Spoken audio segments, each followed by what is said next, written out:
The JLR interview series. Okay, so it's just after midday on Wednesday, and today on Jazz on the Radio we have a very special guest with us. His name is Alan Nimmo of the Great King. So how are you today, Alan? Oh, I'm fine, very, very well, thank you. Okay, that's great. It's sunny day in Scotland here. Is it? The one and only. Wow, because it's quite muggy in London today. Yesterday was really hot, but today it's muggy. Yeah. Which is a shame, because I'm going to play tennis in an hour. Oh, very nice, very nice. Okay, so we got Alan today to discuss King's new album called Maverick, which will be released in early November. So I thought it would be nice to get Alan on and, to talk a little bit about it and their music in general. So the first thing I wanted to mention is this is your fifth studio album, and it's on your sort of label called Channel 9 Music. Yes, that's right, yeah. Okay. Now, is this the first release on your sort of label? First release on my own label, yeah. Previously with another smaller label as well, but I thought, well, we were looking at larger labels and things like that as well, and I thought, no, you know what, I want to stay in control of everything, so I don't mind rolling up my sleeves and doing the extra work, so no one's going to care about this band more than I am, so why not just do it yourself? I've got enough experience in the game now to know how it goes, and I've got the right people around me to help with any matters that would cause any concern. Oh yeah, that's interesting. So, is that a trend now? Would you say in the music business to? I know in jazz, for instance, that's been happening. Not a lot, but it has been happening over the last 10 years for sure.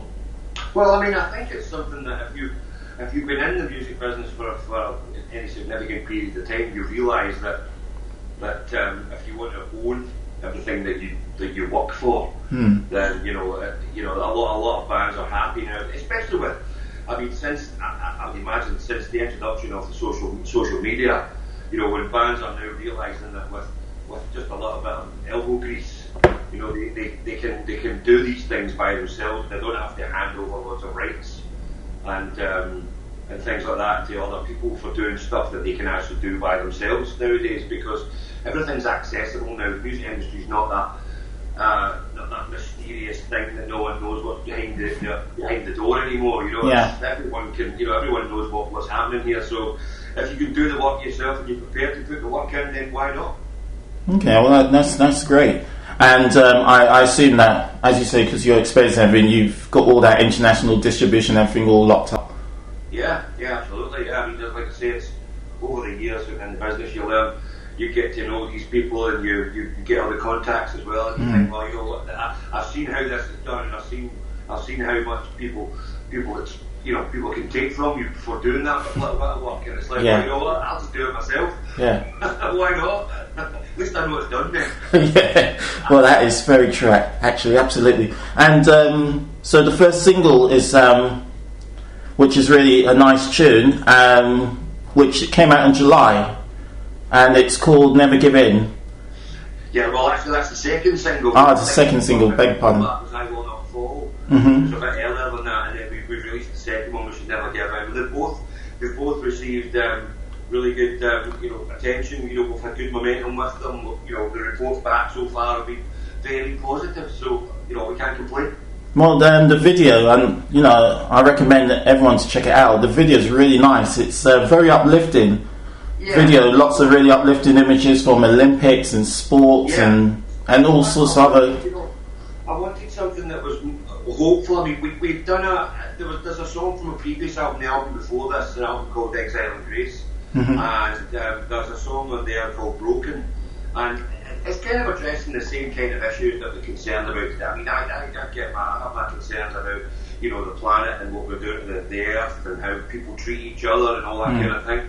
And but I wanted this to obviously still talking about a similar type thing, as well as just having a sort of an attitude of never giving in, really, to be honest, pardoning the pun. But I wanted something hopeful and a bit more uplifting, and I was. And obviously, under the circumstances, we were very limited to what we could do video-wise under lockdown. Yeah. So I had to find various pieces of footage, So I thought to myself, what are the things that made me determined a youngster? What were the things that made me want to keep on trying to lift myself up? And a lot of that was in fact sport and things like that as well. So I chose a lot of Olympic, footage, football, etc. Not and loads of other triumph over adversity. Yeah. What the theme was really. Yeah, and especially the Paralympics as well. Yeah. Well, I mean, when I was a kid, the athletics and Olympics were really what really inspired me as a youngster, and all those great athletes were, I loved the determination they had just to keep on going that last 10 yards, or to throw something as far as they could and get the technique right and all that. So it was one of those things where I was saying, come on, have that inspiration. No matter what's put in front of you, no matter how hard it gets, and no matter how hard it seems to be, just find that extra little bit of strength and keep going. Yeah, I mean that's very sort of inspirational for people to hear, isn't it? And it also reflects like the music business we're in. I mean that is very true as well. Oh, definitely. I mean, I think to be honest, before the COVID pandemic, I mean, the music industry has been sort of slowly getting itself in a little bit of trouble in recent years. I think we need to be very, very careful about how we treat the music industry, because can you imagine a world without music? I mean, it wouldn't be any kind of decent world that I want to be in. Yeah. Okay. The next one I wanted to ask you is, more like what got you into this stuff, like being from Glasgow and things like that. So, what attracted you to the blues rock sound, basically? Well, I mean, I think sort of growing up. But can I ask you before you answer that question? Do you consider yourself a blues band or a rock band, or because all the publicity says blues rock, which is quite interesting. It's funny. Well, to be honest, in the early days of King, the very early days when we first started, we were actually, believe it or not, we were an out-and-out blues band. Okay. We wanted to sound like bands like the Fabulous Thunderbirds or Robert Cray or the Red Devils, that kind of thing. Yeah. Where the kind of name came from. So we were doing that at the start, but once it sort of got round to me sort of deciding, right, okay, we're going to leave the sort of the blues covers, and I'm going to start writing some songs. Mm-hmm. What came out was what you hear, and when you listen to King now, and it showed me that my love of blues from an early age, and my love also at the same time, I kind of served two masters in that sense. It was blues and kind of like the classic rock style stuff, Free, Bad Company, Steve Marriott, Rod Stewart, Frankie Miller, those guys. But these guys, these bands and artists, they were all steeped in blues anyway. That's where their influence came from, as well as. So I mean, that's what connected it to me and how much I liked it. Plus, the bands that I mentioned were, one thing in particular they all had that drew me to them was that their passion for music and their passion in performance. They wore their hearts on their sleeves most of the time, and that really was something that I was drawn to as a listener and as an artist as well, and it's something that I really, really wanted to communicate with my audience as well.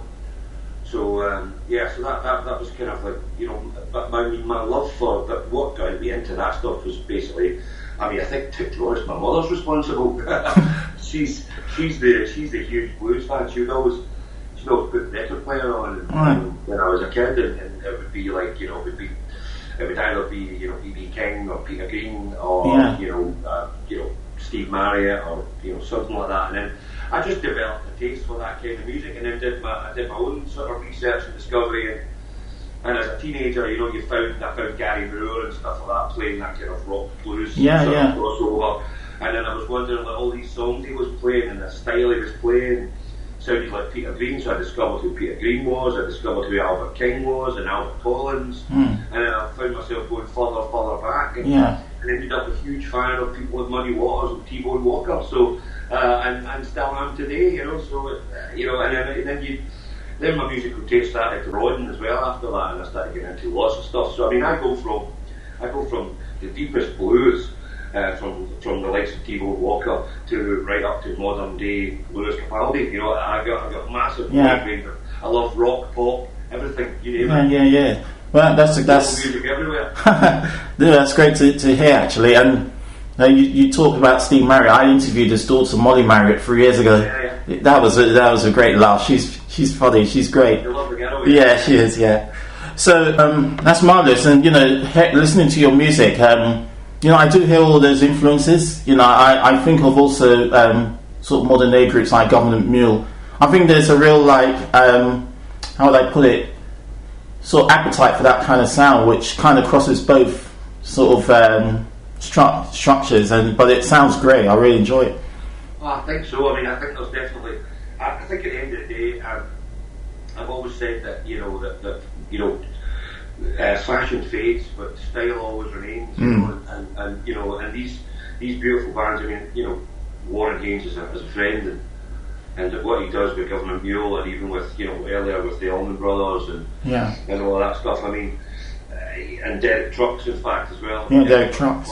Probably the best guitar player I've heard in many years. He's got such an amazing style and passion for music, and he plays just shoots straight from the heart, and that's amazing. But there's like I say, there's beautiful music everywhere, and I think the difference is that when you get music that's of quality and is real and is honest, it's why people are listening to it 30 and 40 years later and 50 years later. Yeah, because, absolutely. Quality will stay forever.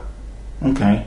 And just touching on sort of the current band, I believe you got your brother as part of the band. Who are the band members for the listeners? Yeah, so I actually made a very, very drastic lineup change. Johnny, the keyboard player, and I sort of decided that we needed a few different heads in the band, and for various different reasons. So I went to an old friend of mine who was in a band with me at the very, very beginning, my very first blues band. Really, I went and found Sandra Beatshields for the bass guitar job, and like I say, we met when I was about 15, and we've been friends ever since. Wow. So he was a great choice. It was the easiest choice to make for coming into the band, because I know how talented he is, I know what he's capable of, and I know that his dedication to the King cause in the band would have been unflinching. We found a fantastic drummer in Andrew Scott. I was so lucky to by accident stumble across him, and he happened to be here in Scotland as well, which is a rarity up here. It turned out he was not only a special player, but a really, really cool guy as well. So happy that he came into the band and he was interested in being part of the whole team. I want people that are part of the whole family, the whole team, to all pull in the same direction together. And then when I decided that I knew that eventually I was going to need another guitar in the band and another voice, another backing vocal, and there was only ever one person that I was going to go to for that, and it was my brother. Okay. We've worked together 25 years anyway in the Nimmo Brothers band, so we're used to it, and being brothers is a good thing, but it's also a bit of a nightmare for anybody else looking at us when we have one of the spontaneous arguments that is over just as quick as it began. Yeah, I can imagine. Yeah, but yeah, no, that's absolutely great. And actually, I've got one question for you. Now, I've seen this in a source, so I don't know if it's true or not, but because I know you guys are a Glaswegian band, more or less. But I read that you were founded in Lincoln. Is that? Yes. Oh, you were. Well, in the early days, yeah. Because the King was born out of the back really of the Nimmo Brothers band, which was myself and my brother and a couple other chaps here.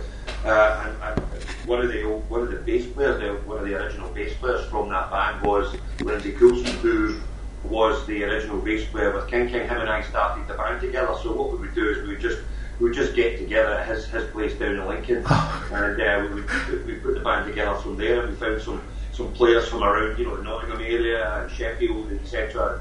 Sort of around about that area. So I mean, I think the mere presence of me standing in a kilt was just enough to say it's a Scottish band. Let's not argue with that.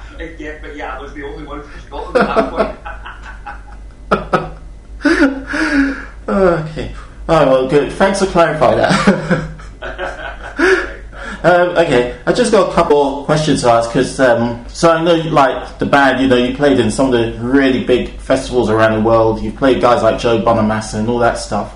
Now, obviously, we're in a pandemic, and you've had, I assume, some tours arranged for this year, and you've had to put them back. So, can you just tell the listeners what the situation is with that? Yeah, well, unfortunately, as everybody knows, that everything's sort of the whole of 2020 is pretty much a write-off. To be honest, there's nothing going to happen this year. So we had our UK tour scheduled for March this year, but obviously that got put back, and it was rescheduled to October before we knew what was happening, because there was a chance. So, and of course that never happened. So we've been moved to February now.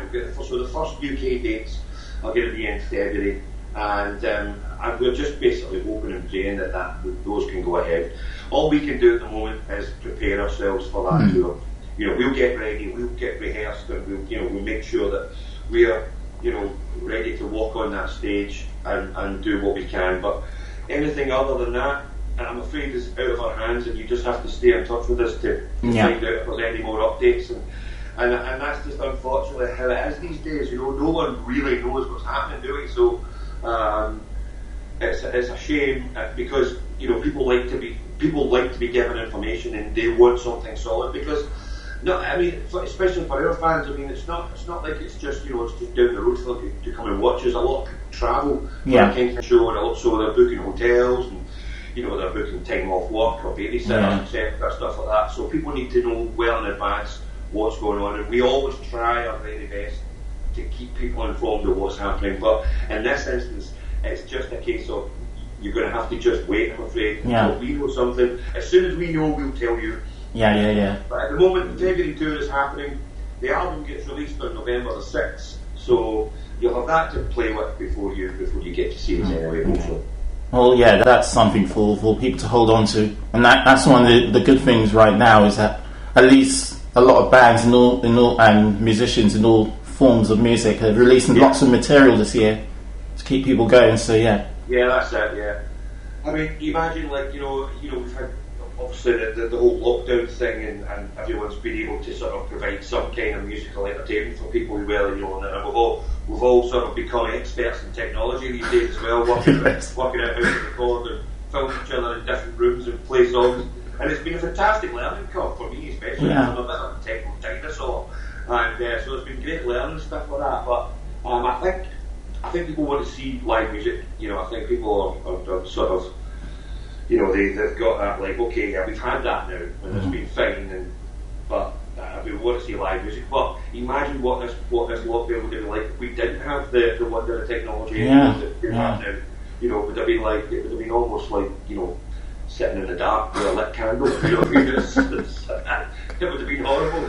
But at least we've had. Well, every 100 years we get a pandemic, apparently. Yeah.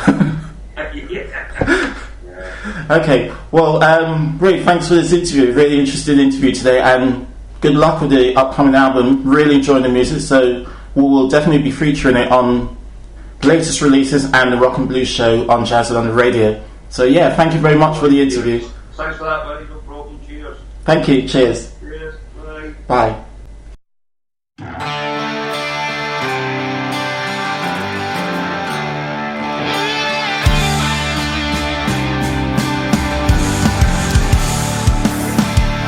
Hard times got me thinking, is it time to say goodbye? It ain't over till it's over. Gotta give it one more try. Too long in the wilderness, is it time to play my hand? Dig deep for the answers, gotta make my final stand. Never gonna give up, never give in, never lose my way. Never gonna lie down or roll over, this is what I say. Don't knock me down,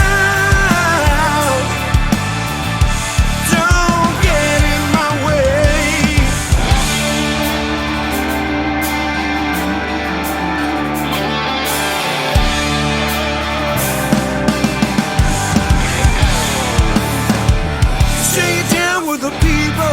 got your finger on the pulse. I don't see anybody listening. All I hear are empty words. You came knocking on the back door, saying I should let you in. Leave you standing by the doorway while I wipe away my grin.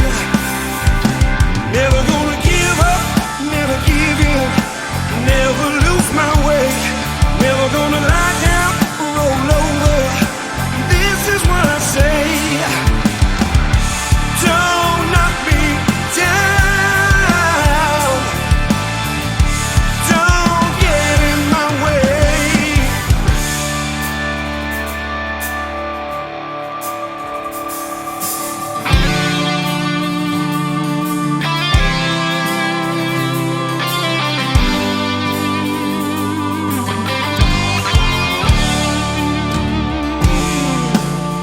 Don't let anybody steal your heart. And don't let anybody steal your mind. Don't knock me down. Don't get in my way. Don't knock me down. Don't get in my way.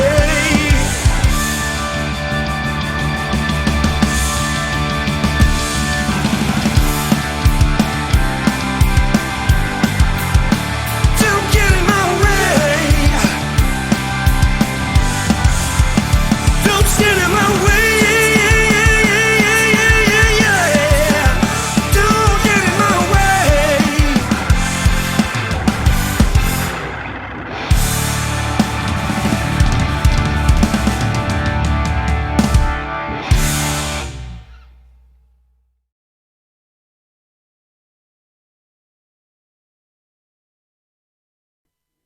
The JLR interview series.